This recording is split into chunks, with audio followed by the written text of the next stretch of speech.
వచ్చింది, ఏదో ఆ గిన్నె ప్లక్కలు వేసింది. నేను దొడ్డి చెంబు పట్టుకొని వచ్చేసరికి కనబడలేదు మబ్బుకి. ఆటకైనా టైం 6కి 2 నిమిషాలు తక్కువ ఉంది.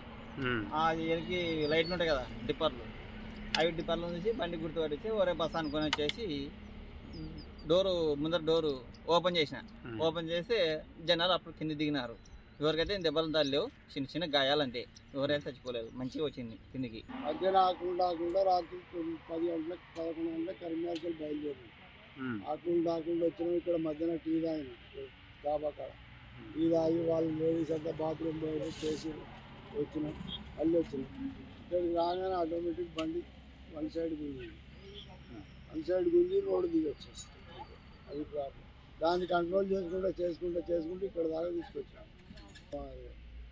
చిన్న దెబ్బలు తాకినాయి అంతేగాని వేరే ఏం లేదు. దొంగతనానికి కరీంనగర్ నుంచి వస్తాను. కరీంనగర్ పక్కన మరి 5 కిలోమీటర్లు ఉంటుంది దిక్షడు మరి.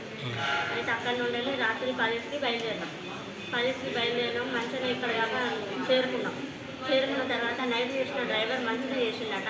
మళ్ళీ ఏమైనా చేంజ్ అయిందట. మరి ఆయన కరెక్ట్గా డ్రైవింగ్ చేయకనే మాకు ఈ ప్రాబ్లం అయింది. అలా ఎక్కడైందమ్మా యాక్సిడెంట్? అక్కడెక్కడ బ్రిడ్జ్ చేయాలి కలిగినాయి. ఇట్లనే మా దగ్గరికి ఎట్లుందమ్మా వాళ్ళకి ఆరోగ్యం? ఇప్పుడు నాకు ఒక్కదానికే కొంచెం మంచిగా ఉన్నా, కానీ వాళ్ళందరికీ మంచిగా లేరు. మరిన్ని వీడియోస్ కోసం ఛానల్ ని సబ్స్క్రైబ్ చేయండి. లేటెస్ట్ అప్డేట్స్ కోసం వాట్సాప్ ఛానల్ ని ఫాలో అవ్వండి. ఆ లింక్ డిస్క్రిప్షన్ లో ఉంది.